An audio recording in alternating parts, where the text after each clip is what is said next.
how to fix login error on Amazon Kindle. If you wish to fix the login error that you're facing on the Amazon Kindle app, what you have to do is, first of all, make sure your internet connection is working just fine. If you're using Wi-Fi, you can try to switch to cellular or vice versa.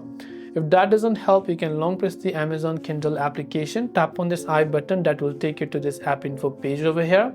Then from here you can go to this option called storage usage, where you can clear the cache files and clear the data.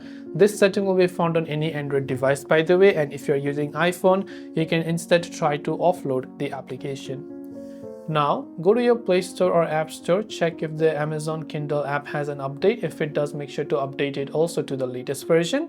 You also want to check if you have entered an incorrect credential, because your Amazon Kindle account is just your Amazon account. So come to the More icon, go to Sign in with Amazon and make sure you've entered the correct credentials. In case you forgot your password, you can try tapping on the Forgot Password button to reset your password and see if that helps you. And hopefully one of these may have helped you solve the problem. If you have got any further questions, do feel free to leave them down below. As always, thanks for watching and see you soon in the next video.